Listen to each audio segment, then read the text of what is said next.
Hi, my name is Joan, Seeman, and I'd just like to begin that this book was written 31 years ago.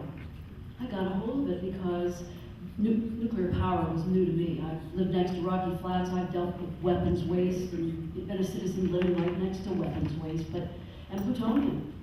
This was absolutely news to me 31 years ago. You know, we're all in this book. We are. We're new faces, we are new names, but the history is exactly the same, and it was pretty phenomenal to find that we're in this book 31 years ago. That's how 104 nuclear power plants happened. And I kept wondering, how could it happen? And this book goes on to tell us that sometimes they go into rural areas where people warmly welcome them in. And they are very excited about them coming, and the only problem is that there seems to be some misrepresentation of facts. The only thing was there seems to be manipulation of the data. And I thought, whoa, I think we better start looking at the facts, and we better start looking at what they mean by manipulation. Well, I don't know what all of that means, but at this point, from the data that I've read, we had an applicant that came to us and said that nuclear power is safe, nuclear power is clean. We need to live with risks, and that we should trust the French. I thought that was a remarkable statement. We should trust the French. And we should note that spent fuel, after it's been recycled, it's going to fit in a pop can. I thought, did you know it takes, I learned from Rocky Flats, it takes 10 pounds to make a bomb. I wonder how many pop cans that would be that we could all have. Before we die, he said, the applicant, that we'd all get to have a pop can of spent fuel. And so I was really troubled because I heard about Chernobyl, and the applicant said, ignore Chernobyl. The applicant said, ignore 3 Mile Island. And I wasn't able to be here last night, but I hear that we're kind of saying, ignore Japan too. And you know, when we started looking at things, I am part of the Sierra Club. I'm the Sierra Club's toxics chair. And you know, when I heard someone say that spent fuel, the applicant said, spent fuel is not hazardous waste. I thought, well, what is it? I know it's high-level waste. It's high-level waste. And so I kept thinking, wow, can you imagine? Maybe he doesn't understand that spent nuclear fuel, when you recycle it, because he kept promoting recycling, well, it's illegal right now, but recycling, you know, maybe that's going to be a future, but at this point it is not. It is waste. But beyond that, I want to share with you what we've learned. He could say that spent nuclear fuel is not considered waste, but nuclear power plants absolutely generate hazardous waste. It's called hazardous waste. It's now called mixed radioactive waste. And you have to get a permit. There are many nuclear power plants that have a permit for mixed radioactive waste. So when the PUD application came in, and the planners initially said, well, we want to recommend no hazardous waste. And then the staff changed it, and I don't know enough about land use, but, well, it got changed after the planners saw it, and they said, well, we're not going to put hazardous waste in that recommendation anymore as a prohibition. We're going to say, no houses and no retail.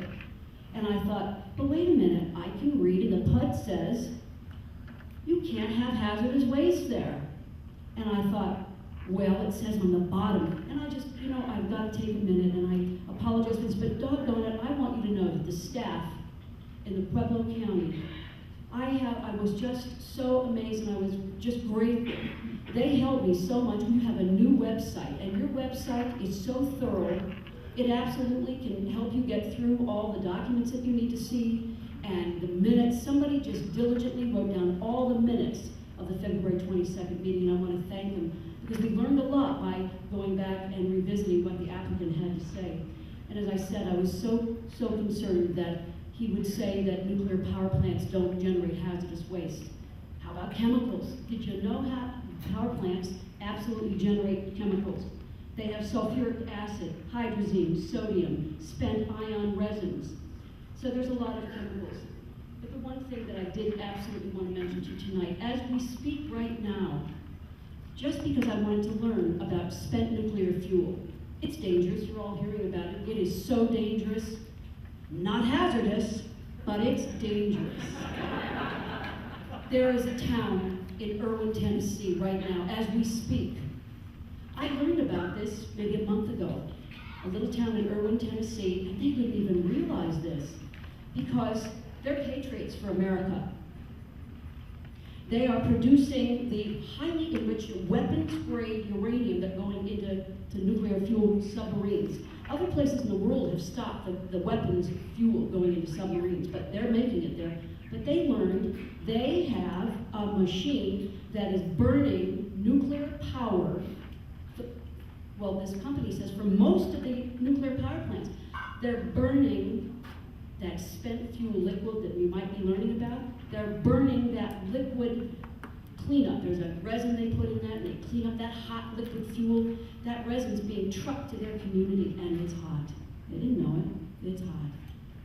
And this is right across the street from houses and churches and homes, right across the street.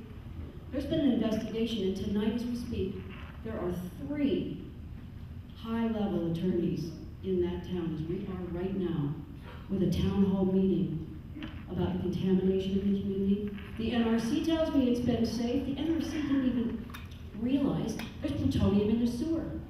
And if there's plutonium in the sewer from their operation, then there's plutonium in the air. And I said, well, you know, they're not measuring that plutonium in the air. Why wouldn't that be? I said, and why is plutonium even there? They go, no, we don't know.